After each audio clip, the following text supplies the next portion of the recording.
I'm Missy Bradley. I am the head of sales and marketing and one of the co-founders of Ripple. And I am proud to work in cannabis to have a little bit of a place in history for helping to reduce the stigma and introduce more people to the plant.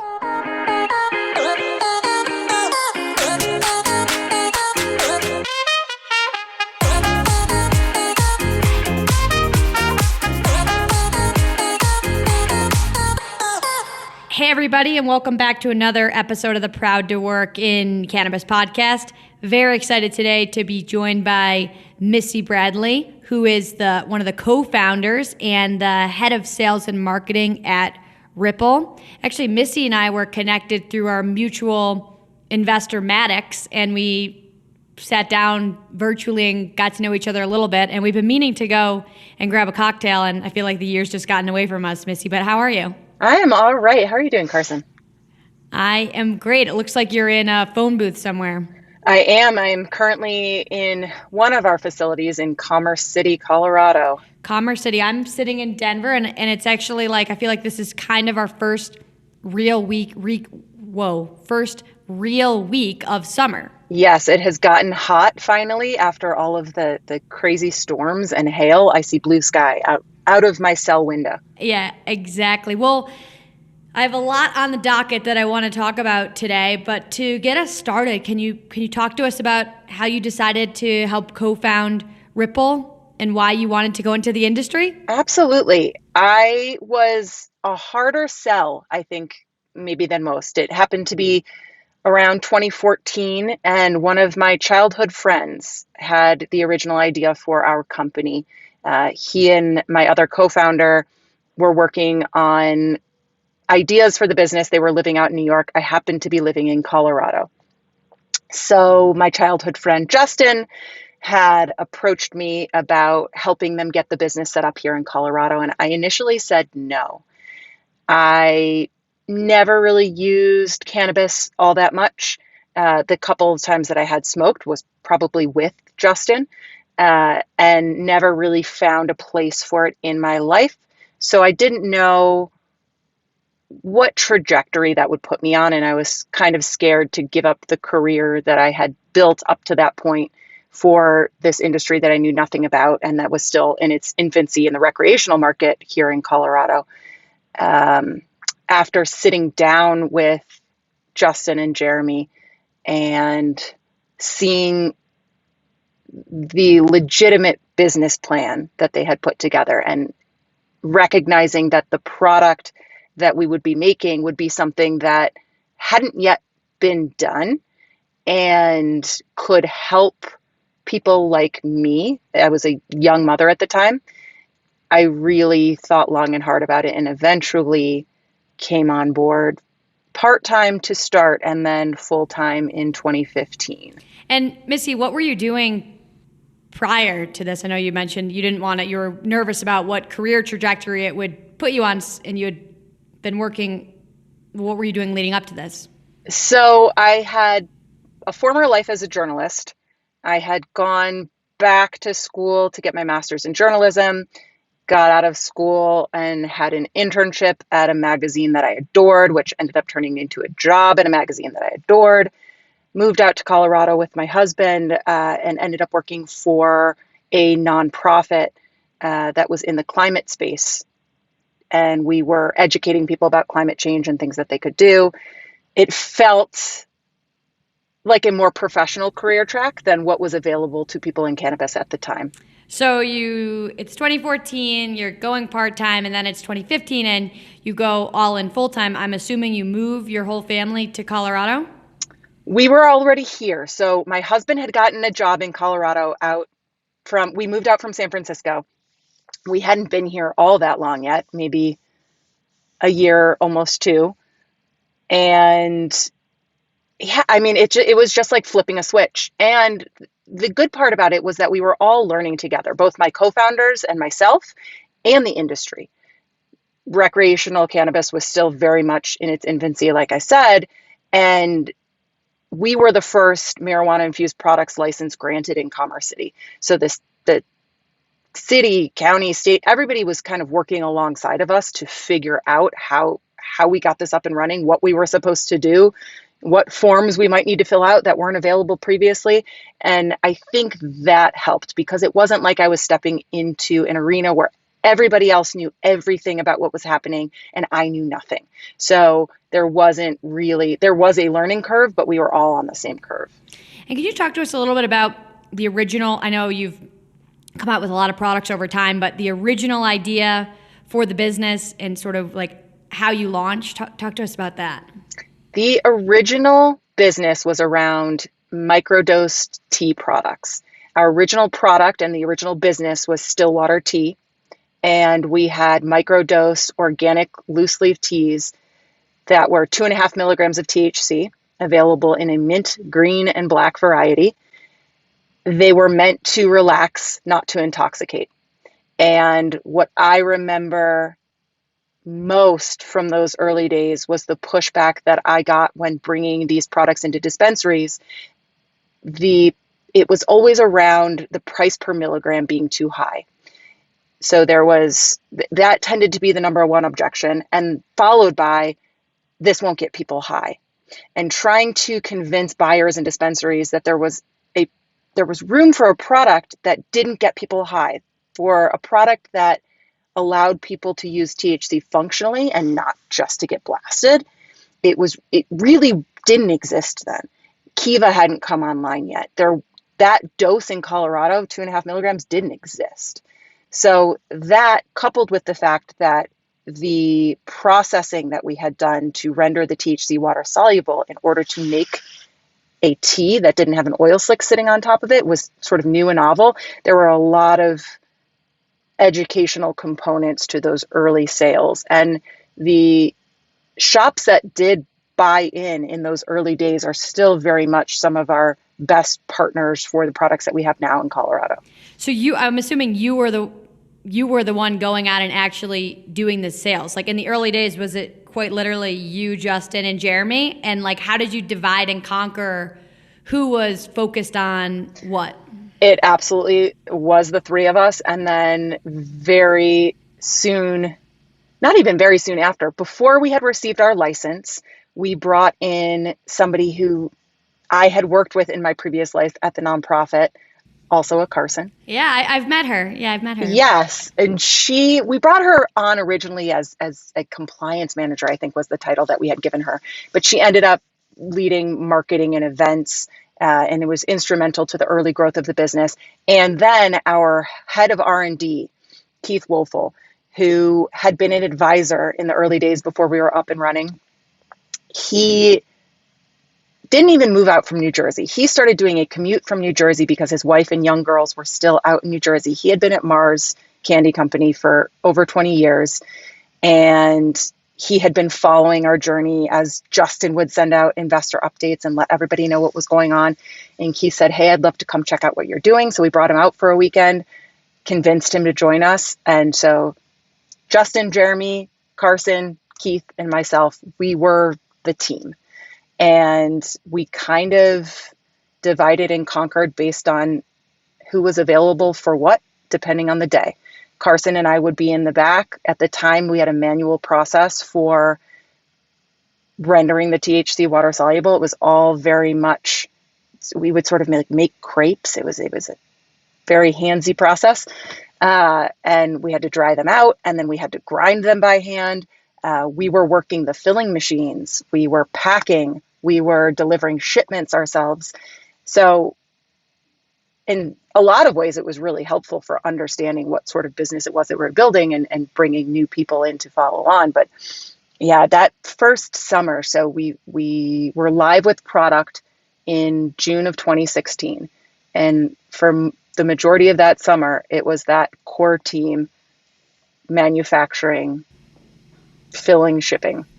That's funny because we actually launched Vanks in May of 2016, and so it's like I always think about that summer and all the same thing. It was about a team of 5, and I do think that there's something to be said for, like, we at Vanks didn't raise money until 2018, so we were very bootstrapped, which obviously we didn't have like as many costs associated as you guys did, but like there's something to be said for like literally learning every single piece of the business versus people that I know who got a couple $1 million out of the gate and built a team of 25 and sort of sat up here versus down there. Today, obviously your business is much bigger. Do you find that there's times where it's like very beneficial for you to be able to say, no, this is exactly how this works because I did this job all throughout the summer? Yeah, I mean, it has changed dramatically since those early days, both the manufacturing floor and the process. However, it is a fantastic foundation for anybody to have. So yes, it's super helpful for me to understand exactly what goes into production, but also we've developed a program when we onboard any new employee. They don't necessarily shadow, but they get to meet with everybody who does every sort of job in that first month of employment so that they understand who is point for what, and then that person gets to tell them exactly what it is that they're doing. So it's also really great if something comes up, you know who to go to. If you have questions about anything, you know who to go to, but also you understand the breadth of what everybody is going through every day. So at the end of the summer of 2016, you had product, you're starting to sell the product. Can you walk us through how the next year, the 2017 year, like your really first year, like what goes down that year as you're, clearly it ended up working, but I'm always curious to hear like nothing ever goes according to plan. So what was 2017 like? Well, if we go back to 2016, because just in those first 6 months, we really were set on a different trajectory than where we had started. So Jeremy and I were doing all of our in-store vendor days that first summer. So we were going out to the new accounts who had picked up our tea products, and we were sitting at a desk or a table for 2 hours talking to anybody and everybody who would listen to us about our new product, Stillwater Tea, meant to relax, not intoxicate. And so many of the things that we heard from potential consumers were either about not drinking tea or that dose not being a dose for them. And it would be too expensive to put 4 tea sticks into 1 cup of tea. Because at the time, pre-tax, a tin of Stillwater tea, which would have had 8 sticks, 2.5 milligrams, I believe that was it. It had 20 milligrams of THC, retailing for around $26. So you're out of a dispensary for over $30 for 20 milligrams of THC. So it was a hard sell for some people. So I don't drink tea and not my dose. We had been kicking around the idea for a while as a joke that we had made this form of water-soluble THC, which happened to be a powder that we then added to the loose leaf tea. Why not just sell that on its own? And then people could make whatever they wanted with it. And it really was a joke in the early days because we thought it was so funny that you could just have this sort of salt shaker of white powder and you could dose your food, dose your drinks. And after going through the hours and hours of potential consumer feedback, we really started to think harder about it, and it became less of a joke. And we also started looking at the tea product, and we started kicking around ideas about making a higher dose version of the tea. We still found the microdose option very sort of fundamental to the brand and what we were doing, but we wanted to offer people something that would meet them where they were in that day and age. And it's still very much a 10 milligram market. But so in November of 2016, we ended up launching Whitewater, which was a 10 milligram version of the very same teas, and the original Ripple powders. So that was water-soluble THC on its own. We had an indica and a sativa option. They were both 5 milligrams of THC. And then we followed on beginning of 2017 with our 1-to-1 CBD option, which is still a SKU that is available today. Wow. And how did the market respond to that in November of 2016? It was a very different sell-in than the tea had been. The Ripple products quickly took off and became the best-selling beverage in Colorado because dissolvables didn't have a category. They still don't, but it was seen more as a beverage enhancer.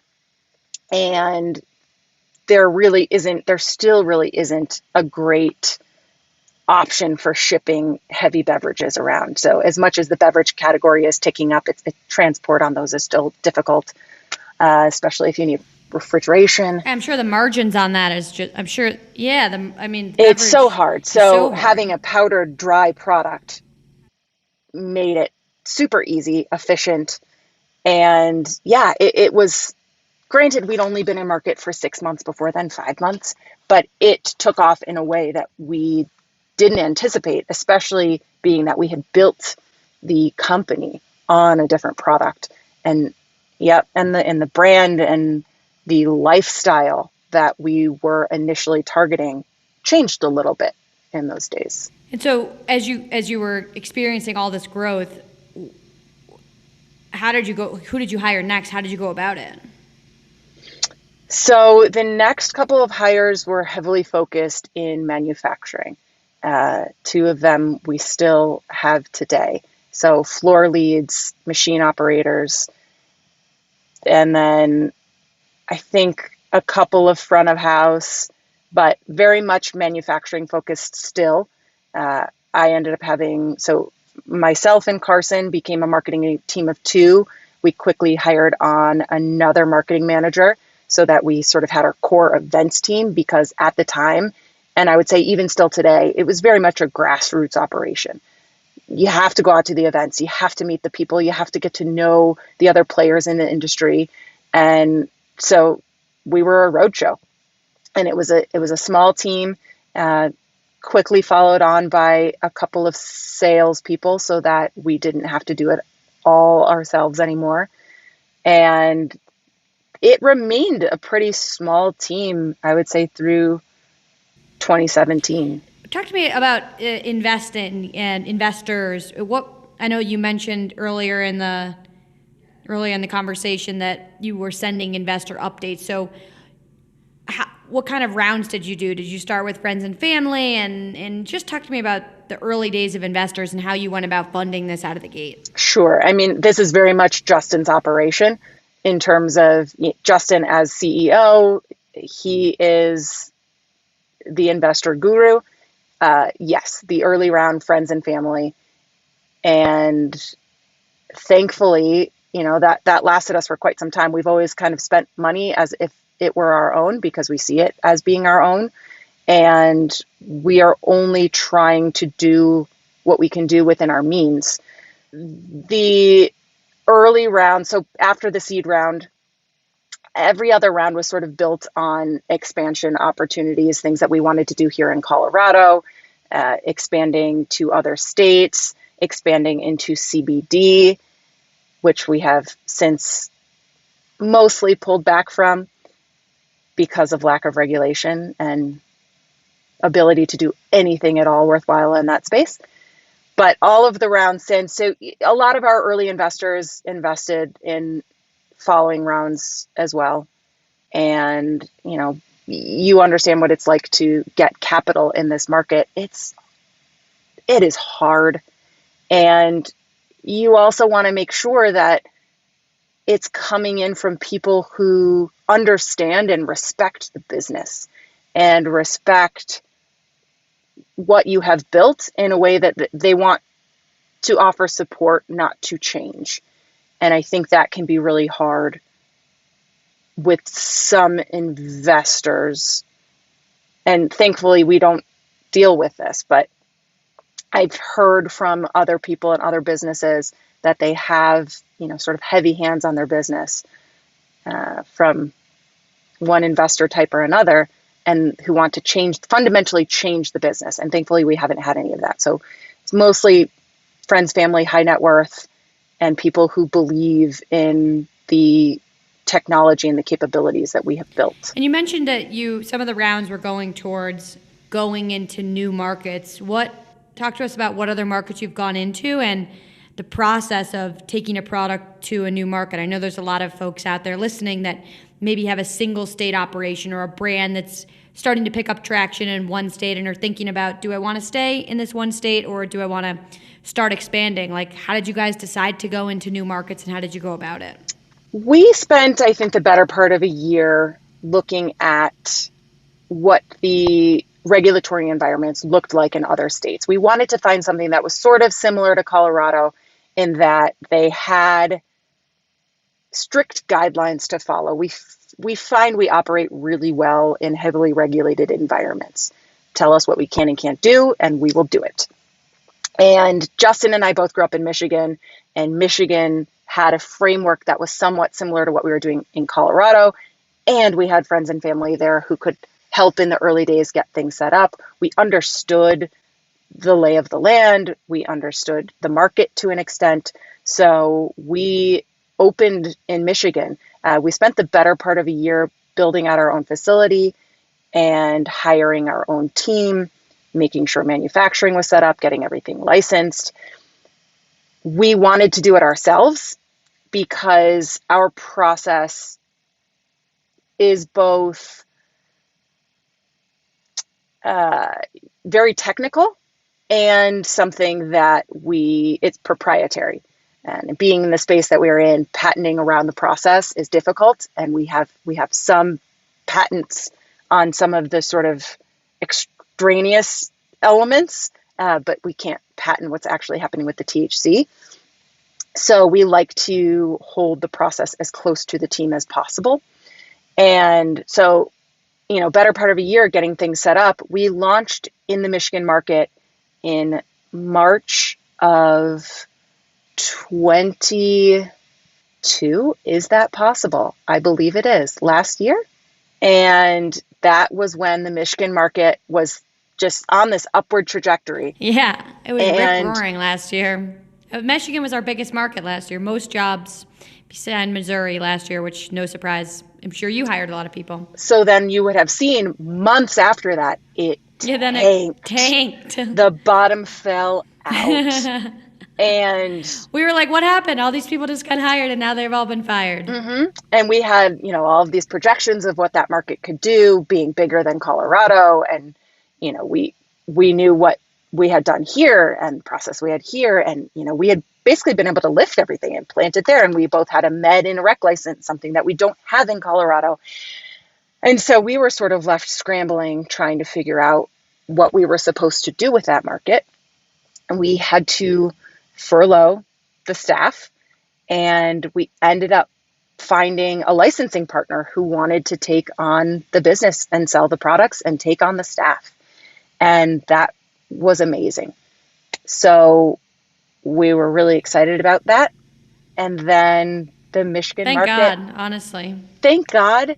And then the Michigan market never really picked back up again in a way that was or would have been meaningful for us and our products.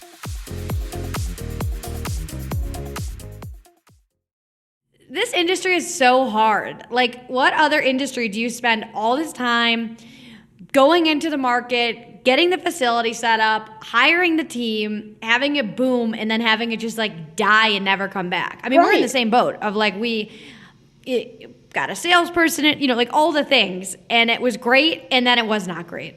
And then the amount of capital that you have to invest for it to be great, to have the right launch, and then it just goes away. Waste. I mean, like, I hate to be negative about it, but in my experience, sometimes I look back and I'm like, that was great for 6 months, but the amount of time and energy that we spent on it leading up, and then to have a bunch of our customers basically go under and not be able to pay their bills, like, kind of a waste of time. But it's also like, how in the world would either of us have known that? Oh, we couldn't have. I mean, all signs pointed to it was going to continue to climb. Yeah, I know. What are some of the other challenges? Because like that's a perfect example for people that are listening that are not in this industry of just like basically devastation. I mean, there's not much worse that you can have happen to you in your business. You gear up, you launch, things are going great, and then it's just not, and it's not in your control. That's one example of the many challenges that we face on the day-to-day in this industry. Like, Missy, what are some of the other challenges that you're just like no other industry experiences this? Oh man. Let's start with marketing because that's where I've spent most of my time the Yes, past 7 please. years. You know, in Colorado, the bill was written regulate as alcohol, regulate like alcohol. We are in no ways regulated like alcohol. There is no sampling opportunity available anywhere. You cannot market, even marketing to 21 plus crowds is difficult. So if you're looking at print publications, if you're looking at programmatic, you're just sort of lumped in with any other cannabis brand. You're not able to target the lifestyles that you're looking for. You're not able to reach people at events in the way that any other consumer packaged good can, or alcohol. I like to say famously within these walls in Commerce City, we attended the Denver Wedding Expo years ago. Oh yeah, yeah. And our banner was something around, the hangover free alternative. And we were pitching Stillwater tea as an option for people's weddings where they could have a tea bar, or you could offer people nightcaps, whatever it is, but just something fun that people could do at their weddings. And we had brought in these tiny mini cupcakes from a bakery down the street. We had this beautiful setup there. PR team had helped us get set up. And it was a 2-day event. I guess the first night, somebody called the state or some authority and said that we were handing out dosed cupcakes and that they got sick. And 2 undercover police officers showed up the next day to our booth, and they were very easy to spot because one of them had a phone in his pocket and with the camera pointing out, and just like these big domineering dudes. And he told us he was going to have to shut us down, said that we had product. I had to rip things. We had empty packets. I had to rip things open. They took cupcakes, which I'm sure they just ate and didn't test. Right. All along way of saying we were doing nothing wrong. We were there just like any other party who was exhibiting. Meanwhile, there was an alcohol vendor directly across from our booth that was serving alcohol, giving out shots of glasses tequila. of alcohol. There was another one behind us, and there were multiple food vendors. So if this person really got sick, they could have ingested any number of things. We didn't get sick from the cupcakes that we ate. And there are people handing out alcohol, and they came down on us I felt like we could have lost our license. It felt like it was that serious. And the licensing authority in Commerce City, I had gone over, I think maybe to drop off a check the following week or 2 after. And my contact there at the time said, "Oh, what happened at the wedding expo?" I hadn't told her. So clearly there had been some communication between Denver, Commerce City, that we were doing something wrong, which we weren't. So marketing, alcohol, it's just the hoops that we have to jump through to get our product in front of people who could potentially benefit. And, that's just us as a brand. There are also all of these stores that could potentially have new customers, but the barrier entry is so high. To get somebody to go into a dispensary who does not use, who isn't going in with a friend, it's enormous. And the dispensaries do not have the same benefit as any other store to be able to drive traffic. And I think, especially for Colorado being, the pioneer state that it is, we should be beyond that now.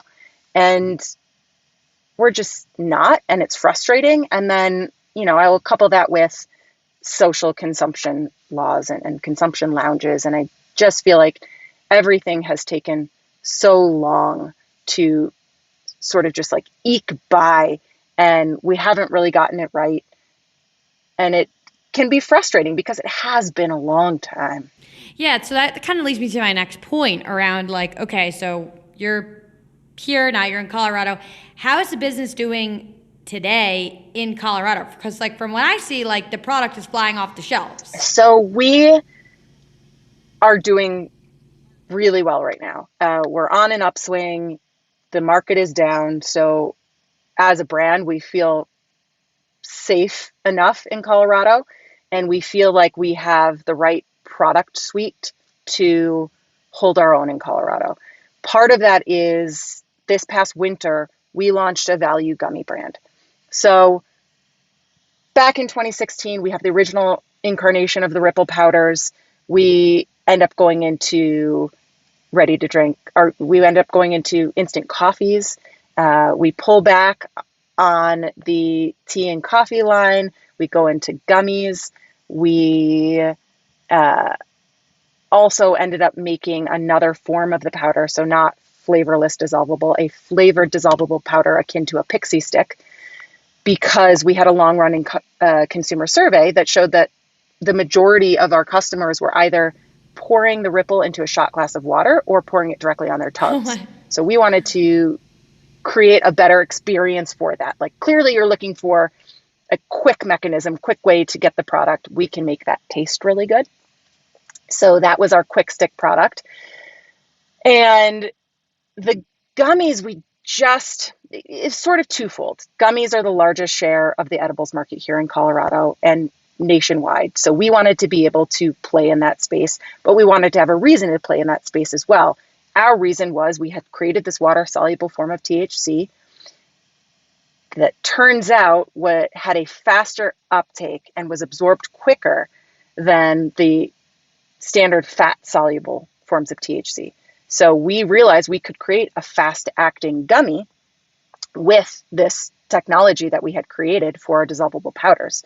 So the reason for our gummies to exist was that they were fast-acting, and at the time, that was not a claim that other gummies carried. So going back to our budget gummy, we have seen the market sort of drop out a bit here in Colorado.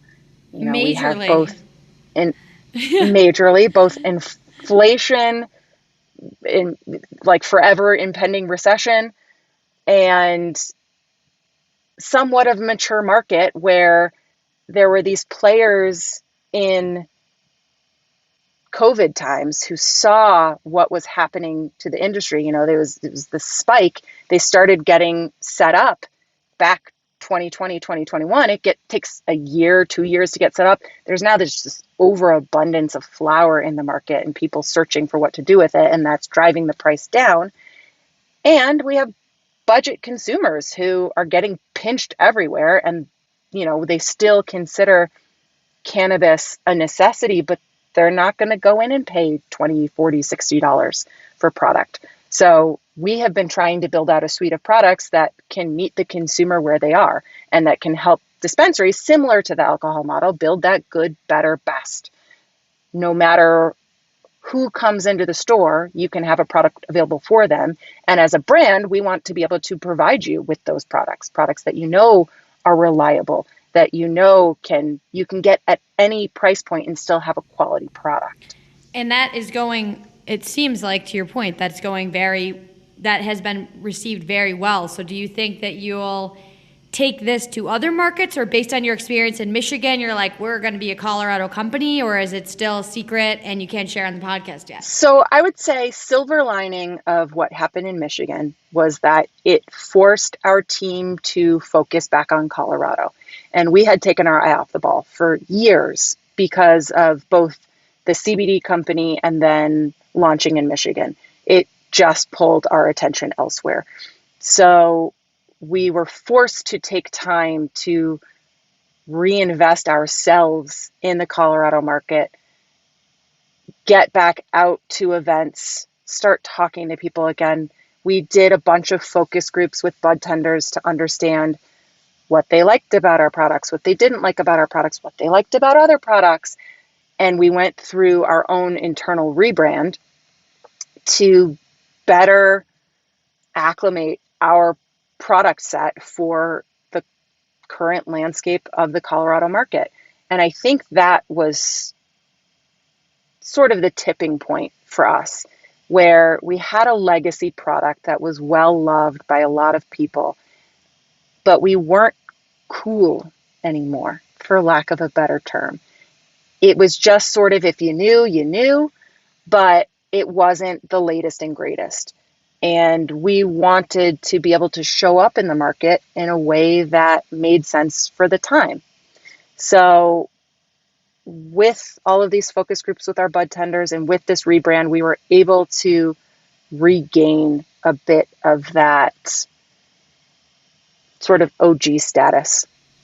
And It's funny you say that because we're kind of in the same, we kind of did like what everyone else does that raises money, went and expanded very quickly, and we were always a Colorado company. And at some point, is a combination of COVID and expansion. We used to do 2 career fairs a year where you guys would come and set up a booth, and bud tenders would come up and talk to you about not only jobs, but your product. And like at some point, we just like stopped doing that. So we're doing our next one in August. You guys definitely should come.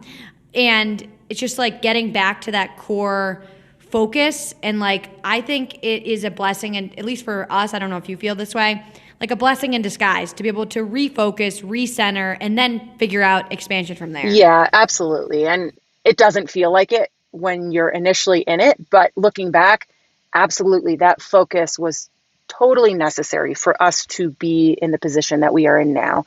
And we are in talks with a group to bring our products out first to Oklahoma. And they were just out training this past week. So all signs point to moving forward. But that'll be great. It will. I am hesitant, and I will be until the product is doing well there, because I know that it can, and I've seen what that market can do. It's just so hard to not have your hands on it, especially you would understand, being so close to it and having such a small team early on, giving up that control can be so hard, especially when you feel like there is something unique about what you do or that has your fingerprint on it.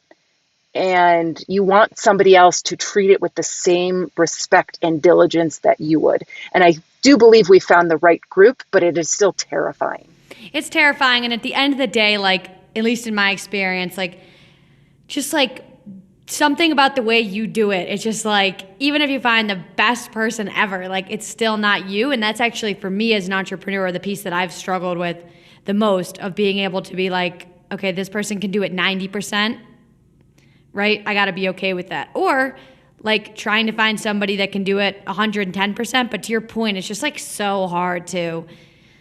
And like in those folks' defense, I mean, like they weren't the ones that were there in 2016 with you in the early days. And like, why would they care as much as you would? And like, that's a realization for me as a founder that I've had to come to, of like, nobody is going to care as much about this as me, because nobody has as big of an upside as I do, or as much like personal connection. So like, I'm curious, I always ask other founders like how you've mentally dealt with that.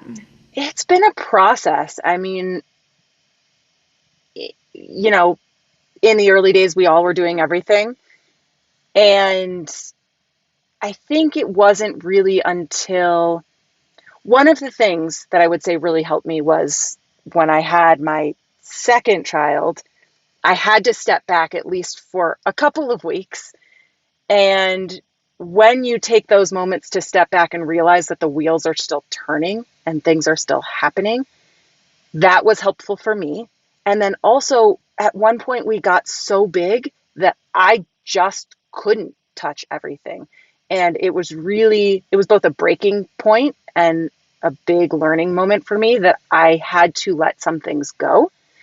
And I think, at least in that moment, I let too much go, and that I just sort of made a clean break and said, okay, this is my focus now, and nothing else matters, because there are other people who are on that. And I lost touch with some aspects of the business, some of the people, some of the components of the brand, because I did that. And so now I just recognize, or at least have come to terms with the fact that the people who we hire to support this business, they have a specialty. They have things that they can do that I cannot do. that they can do better than I can. And even if I would have done it differently, it doesn't mean that the way that they're doing it doesn't ultimately have as good or even better a result at the end of the day. So I have to do a lot of work giving up my vision for what a thing is supposed to be, to, dotted I's and cross T's, and leave space for somebody else's version of it.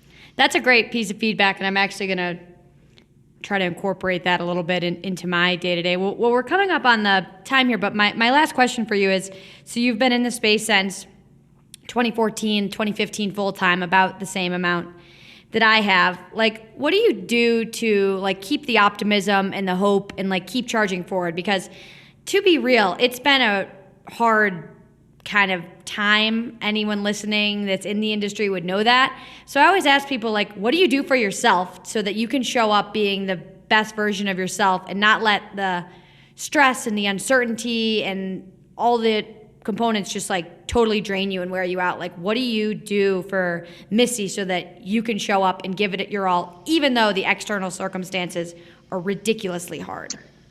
Oh, I watch a lot of my programs, my television.